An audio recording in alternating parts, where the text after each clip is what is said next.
The hooking position. The middies and the cheapies are going to be in this video, and there's a few guys that have sparked my interest, and I know a lot of other people's interest given from teams I've seen. These guys are in their side at the moment, but this kind of position here, it does come with a fair bit of risk, and it's a very awkward price point for a hooking player, and usually it's contingent on sort of bench guys potentially stealing some of their minutes, and they're sort of either in a job share role or they're in a 55 to sort of 65 minute role.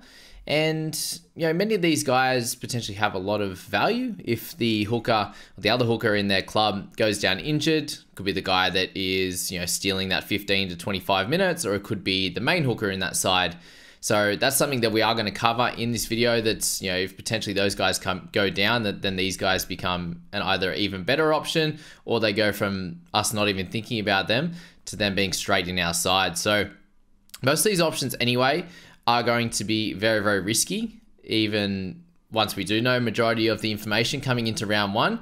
So, you know, take that with a grain of salt when you're making your side and looking for potentially, most likely, you know, the guys at the top here in the Verrill, Smith, Little, and anyone underneath that, they're going to be in your team likely as your second hooker in there. So if you're looking at them, then you're wanting them to still have that anywhere between that over 5 points of value at a minimum, or they're really serving a role to sort of cover for you in around where like a Harry Grant or a Jeremy Marshall King or something like that has a buy. So that's what we need to look at with these guys. But let's kick it off with Sammy Verrills at the Titans there at 553k. The average is 40 for him. And when you're looking at Sammy, in games over 60 minutes, he averages a 45 points. So if you're looking at that, that's still a tick under 5 points of value and will still not be enough. And for me with him, the injuries are definitely a worry, and he's someone that I would be looking to avoid at this point. I just changed the footy stats here to over 40 minutes just to give you a little bit of an idea of where he's at, whether it's off the interchange or in the starting role. And he averages 42 in the 66 minutes. And that's over his career there. And that includes obviously some good games here at the beginning in 2019. He missed the whole of 2020. He then played sort of half the year in 21. A good chunk of 22, but again, a little bit over half, and then a little bit under half there in 2023 in those type of minute games. And for the most part, that also meant that he was playing a few games underneath that. But he obviously missed a lot in that sense. And you're looking at 2023. Let's just go straight to that now. And again, 67.7 minutes for 41 average. So it's pretty high and still not good enough. And you're looking at really only one really good game at 68, which included a try saver and 56 tackles for 2 misses, and then a 49 in a full 80-minute game with a try assist, which again, you're not going to expect him to be, you know, getting try assists on a week in, week out basis. He got 3 last year with the line break assist, try assist in the sort of 10 games that he played. So you wouldn't expect any improvement on that. Obviously, if we're going over sort of that 70 minutes, he does average at 45.5 in those 80-minute games last year. And in his career in general, when he plays, you know, closer to 80 minutes, then there's the 49.5. So you can look at that and go, okay, potentially there's a little bit of value there. As I said, a mixture between 2019, 21, 22 there, and those few last year in 23. And, you know, with those injuries combined, potentially at best 9 points of value, I think you can let him go with the buy in round 2 as well. So there's a lot going on there. He misses round 13 as well. So 2 and 13, unless you're just looking for a Titan in your side to have as a looper in round 2. But, you know, Jaden Campbell or someone like that could do that really instead, couldn't they? So that's Sammy Verrills. Brandon Smith is the next guy. He has the dual hooker and the mid again. 540k. The average is 39.3. Pretty funny. We just go and rinse and repeat with the thumbnail from last year. Is the cheese worth it? And we're looking at it again this year and at a very, very similar price to what he was coming into last year in 2023. And yeah, we all expected him to go a lot better. But I suppose there was that kind of can he do it? Will he get massive minutes? And he turns out he just got injured was the big issue for Smithy. Obviously with some negatives in there as well, but that usually came about because of the injury last year. So in normal games, I've put that there, and when he got some good minutes there, 64 minutes, it was a 44 average. So that's close to 5 points of value straight up at that. The duel's obviously pretty helpful as well. there's plenty of injuries, across the season for him. And now with Connor Watson being back, that was kind of another improvement point for him last year, was that there was a chance that he could get closer to 80 minutes given Watson, his cover was out. And then the emergence of Sandon Smith around this year as well. And obviously he finished the year really, really strongly. Those two guys could potentially take some minutes off Smith, and it could be like a 55 to 60 minute role. So there's one of the negatives there. And obviously not being too expensive at that. He's a maybe, but more closely linked to a no for me personally. But again, the big thing with Brandon there is obviously that little stretch through the middle where he was a little bit more fit. So he obviously missed that game in round 4 after coming off the interchange bench and scoring that try early, but only picking up the 31. So again, just not being at his best. In those next bunch of games before he got injured again, he managed to score really, really well with most of his games well into the 40s there. Before, again, coming off the interchange and only getting 28 minutes in round 12, and then had the 8 weeks off with another, with his concussion, with his rib stuff. There's a lot going on with Smithy, and he was even saying himself over that period he was super disappointed in how he played. And, coming back, there was a higher chance that he was going to do well, given he had so much pride in wanting to fix that and play much better. And that's what you saw through the back end of 2023. So a 23 off the bench when he came back, and as a starter wasn't nice. A 59 and a 42, both in over 70-minute games. And again, this looks great, and that puts him up to just over that 50 average, and would mean he has a good amount of value. But those minutes are very, very unlikely, because the next two he went to 21 and 30 points with a 47 and 35 minutes. So again, you're not really sure what you're going to get from him on a weekly basis, when those 2 weeks before had him in the 70s. Potentially that was because those next 2 games he was pretty tired and coming into that week, and they dropped down his minutes, but then finished off with 67, 79 and 66 minutes there for 54, 62 and 43. They were really, really nice scores. And then pushing into the finals, you did see these guys, the Roosters, playing much better through that back end of the season. And what you normally see when a team's going well is the scores of their individual players in important positions really increasing as well. And that's something you clearly saw from Brandon Smith there that you didn't see earlier on in the year when they weren't playing very well. He managed to score a couple of tries himself and managed to get a couple of try assists through that middle period when, 1 try assist when he was doing well, and then 1 in a 19-point effort, which was an absolute shocker there in 28 minutes. So I think with Smithy, you need to look to him being in a team that's winning for him to be getting closer to that 48 to 50, which is what you'd want. 46 you probably get away with. A 45 is a bit of a, 6 points value with the dual position. Doesn't have a bye all the way through until round 14, and doesn't play Origins. So that could be very helpful, playing 13 and 16. And I think with Smithy, that'd be the goal, is holding him longer term. Just with last year, people having him for 2 and 3 weeks at a time, having him 2 or 3 times across the year. He can be a very frustrating player to own in your side due to the risk factor of him going very high in points one week and then very low in the next, and then changing his minutes week to week as well, with guys like Connor Watson, with guys like Sandon Smith in there, likely to take at minimum 10 plus minutes off him, even if they were to play a little bit through the middle or be there for injury cover, and then take a few off him at 9, like I said. But again, you want him to be up against some slightly lesser sides, I would think, for him to score well, for him to get line breaks, for him to get try assists, for him to get tries, and get those attacking stats with the offloads and the like there. So very, very unlikely that's going to happen against teams like the Broncos, Manly, Bunnies, and Penrith, and that's in the first 4 weeks. So potentially I see Smithy dropping down a decent amount in price, somewhere in the sort of mid to high 400s by the time he's done with the Penrith game. And that could be due to lower minutes in the 50s. It could just be to them playing tough teams and him missing a bunch of tackles, given he's a 3 to 4 guy.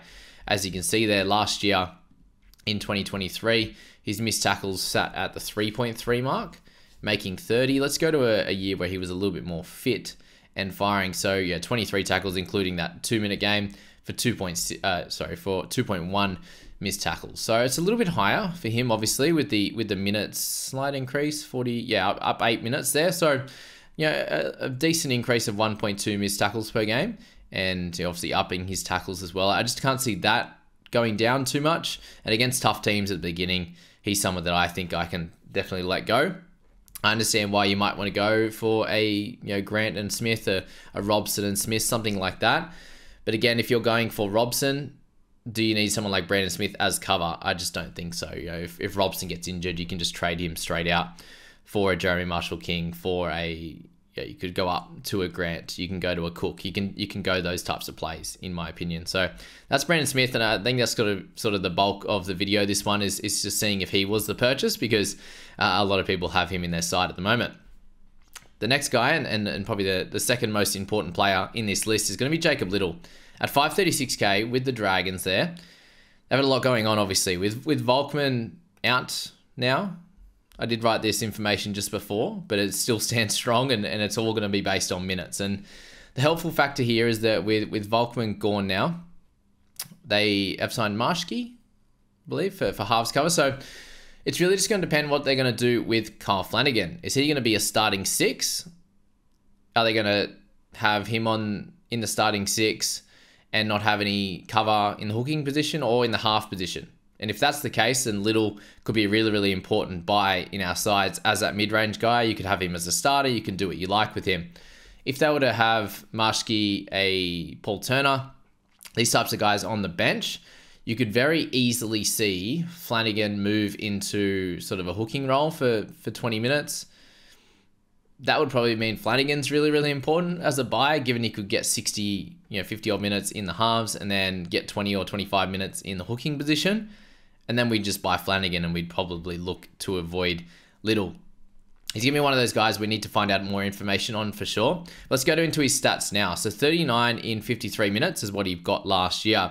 So it's a pretty solid PPM for a hooker, given, let's just say the top guys get 60 and 80 minutes. So, him that would extrapolate just out to just under that in the high 50s there in an 80-minute role.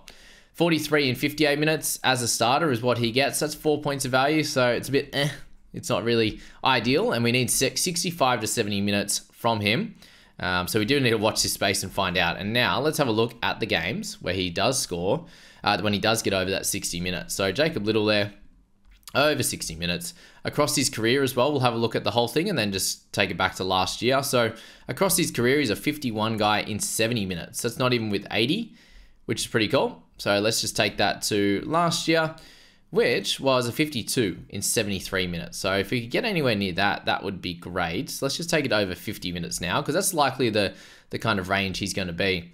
And we did say that he'd be around that 44 mark, which gives him 5 points of value. This is here 44 in 61.6 minutes. So with that PPM there of 0.72, it's okay. You'd probably like that to be a tiny bit higher if that were the minutes for him to get. So at 61 minutes, you'd want him to be around, which I think is pretty fair. If they're going to have someone to cover that 15 to 20 minutes, you'd want him to be able to increase a little bit in his attacking stats, just a tick, and to get rid of those 8 and 7 missed tackles games. If you can sit anywhere between that 2 to 3 a game and have him under 3 missed tackles a game, because that's a 3.2 there and only 36 made. So you want him to, miss probably one less at 2.2 would be cool, and get him to about a 40 mark. And then he got 3 try assists in that, a couple of tries. There's a couple of try saves as well. So those type of stats are pretty fair. He had a couple of line breaks as well across the season, 5 of them. So he definitely has some upside in attack. Is there a chance that he increases these numbers? Probably just slightly. But if you do expect more of the same, what we're looking for then is just the minutes. And that's, it's just going to be based on the type of team that they throw out heading into round 1 and what we see in the trials, if they decide to sign anyone else, and if we hear anything from Shane Flanagan as coach. And if we do hear something from him, then Jacob Liddle could be a really important factor. If we don't hear anything, and I just think it would be too much of a risk, just knowing that he hasn't been an 80-minute guy for a while. So let's have a look at that. When did he last play 80-minute games? So last time was in first round of 2021.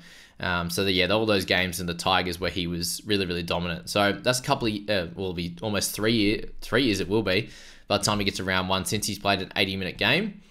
So is there a chance that they'll play him 71, or is it more likely to be like a 60? And I think it's more likely to be a 60-minute type of game for Jacob Liddle, given they want him as a bit more of a strike weapon, the way he plays. He's not one of those guys that makes the bulk tackles, apart from that one game in round 13 last year. He picked up the 53 tackles. But these are all over 70-minute type of games in that one. And then obviously back in 2021, 51 and 57, a 53 and a 47. So he's not that guy as much anymore. Just the work rate isn't there as much tackling. So they need him for the attacking style of play. And usually that means about a 60-minute role. So that's Jacob Little in that one. Cool, they're all the main guys. Phoenix Crossland, he has Brayley ahead of him, likely. And even if he doesn't, he's not going to get the 80 minutes. So I think he's an avoid. Did really well last year. Mitch Kenny, so 483K, average 35. So he averaged 35 in 67 minutes. Yuck. That's all I had to look at to move on. Tom Starling, 465. Again, Ricky Stewart sharing the role. Bit of an avoid. Harrison Graham, 463 for him. I didn't even change that. Graham, what we need from him is another injury to Jeremy Marshall-King. So he scored really well when he wasn't there. And that's what we need. So need an injury. I'll just write that in there. Awesome from JMK. But let's hope that we don't get an injury from JMK, because when he had big minutes, he was able to do really well. But again, until that happens, we won't speak about him. But did well. But it'd be like a 40 guy, whereas someone like Turpin could be a bit higher than that. Joey Lushik, anyone who's job sharing, it's just not great. Like Billy Walters, again, both of these guys scored fairly well in games where they were able to add the bulk of those hooker minutes. But if they're not getting 80 minutes, Lushik's one of those guys. When he gets 80 minutes, he's like a 40 guy, but unlikely to get 80 minutes in this team and mid-price. So it's a no. Billy Walters has the dual position, hook and half, 454, average 33. So his minutes increased a bit at the back end of the season, which is pretty cool. But he was really too volatile. He'd get sort of the big minutes one game and get a 50, and then he'd get the big minutes the next and get a 20. So that in itself is annoying, especially when you've got guys like Moser, who we'll mention later on, but you've got Corey Pakes, you've got Smoothie, who are going to take minutes from him anyway. So that's that with him. Aaron Clark will spend a tick on here. He has the dual position as well, hook and the mid, which is pretty cool. 443K, the average of 32.2. Likely, there's not a role for him with enough minutes. He needs injuries like the end of last year, which worked out really well for him when him and Chris Randall were playing big minutes through either hooker or the middle, which was good. Or for Des Hasler to have faith in him as their ball playing 13. So it's a likely avoid at this point, but we do need to look at Aaron Clark, and let's just talk about him for a sec, just based on that role that he could play. So he has played lock a decent amount. Who he's fighting for a spot with is Isaac Liu. His minutes seem to drop a decent amount across the back end of last year, and there is a chance that Aaron Clark has moved into that role as the bigger minute guy. So you did see Clark in certain games there. Isaac Liu was there for round 24, so that kind of hurts with the 41 minutes. But again, the new coach is what we're looking at here. But these are games over 40 minutes for Aaron Clark. So price of 32, any game over 40 minutes, he's a 40 guy in 55 minutes. So that's across hooker, that's across the interchange, that's lock, that's all of them there. If that was the case, that's 8 points of value in a 55-minute role. What does lift and what does improve there is when he gets to play, in the lock position, and you get a 50 average of him in 53 minutes. So that does include a 21 in 41 minutes there, which is a bit annoying, and a 32 in 55. But the other games, he goes well over a point per minute, which extrapolates out to a 0.94 ppm across his lock career. Yes, it is 7 games, which is very, very low, but that's in 53 minutes as well. So with the ppm being incredible, if he was to get that role, and let's just say it is about a 45-minute role, that puts him at a minimum of 40 points as a player, and has a little bit of upside on that, probably like 2 to 4 more points,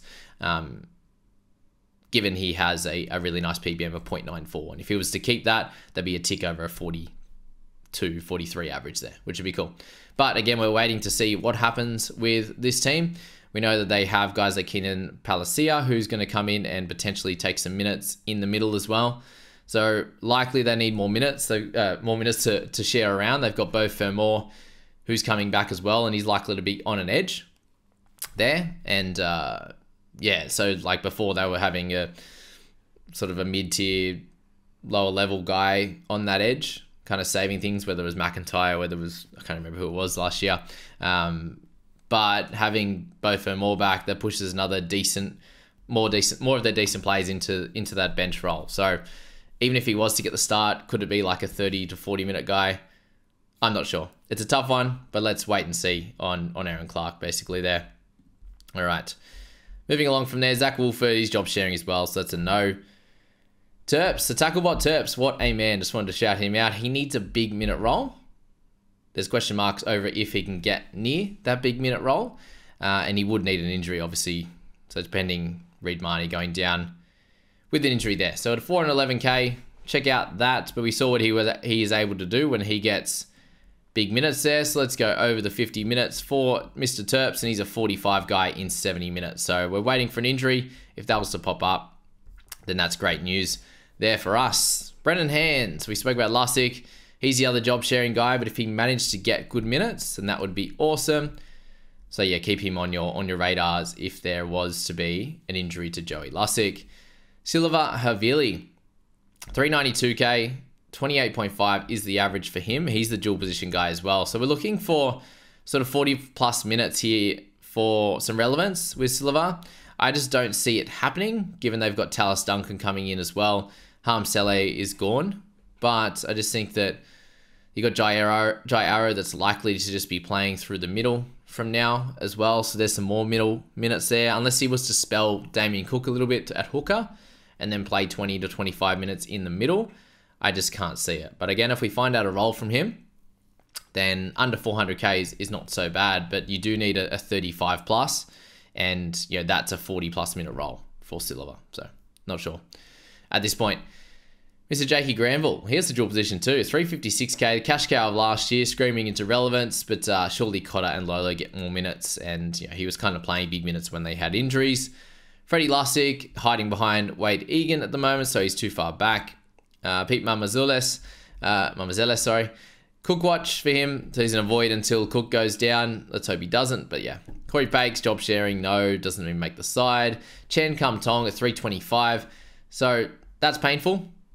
That price obviously is not bottom dollar. 28.5 was the average in the games that he played last year. So again, we're on Croker injury watch. Likely to be on the bench from round one, I would imagine, given his quality of play. And again, need an injury. Simkin there, so 314 for him. Very, very cheap. Again, needs an nappy injury like it happened last year. Or out through Origin or whatever it was. Garlic, Hook, and Midgel. A few people looking at him just because he played some decent minutes last year with Grant playing less, which was, yeah, helpful for Garlic, obviously, but 298k. He did average 27 in 42 minutes when he got a chance. So that PPM is pretty yuck, and only 5 points of value, so not ideal at all with that one. Danny Levi, too many options with them. Could be job sharing. Tyson Smoothie, job sharing as well, second or third in line. As well, I'd end up moving out Blake Moser actually, but yeah, there's further talk that he could be a guy that gets on the bench, but again, until he starts or gets bigger minutes, he's not one to touch. And then Sonny Luke at 271k, averaged a 19.7 last year. Had his opportunities, just didn't score well, and it doesn't look like he's going to be their guy and kick on, which is frustrating. So the best options for points and value to finish things off, I think Brandon Smith just on top. But if Little was to get bigger minutes, I'd be taking Little, just because there's so many options for cover at the Roosters, where there's there's a little amount of cover for the Dragons there for sure, but there's definitely scope for more minutes with him, 0 to 10 points of value. That's the thing with all these guys, they could just be priced exactly what they currently are. That's the same with Brandon Smith at 0 to 10 points of value. The duel gives him the win over Little, and I think he's a better player, obviously. Aaron Clark, if he gets the 13 role. Turpin, if Marnie was out, we know that both of them can score really well. And then Verrills, just as your better scorer, potentially a small bit of value. The spot is safe for him, so he has to go on that list at number 5. So that's the hooking role, the mid-price guys, the cheapies. Plenty to talk about. How much relevance is there? We'll find out at some point, right? There could be injuries in the preseason. There could be a lot that goes on in the meantime. But until then, this is where we're at, and I hope you enjoyed that one. Thank you.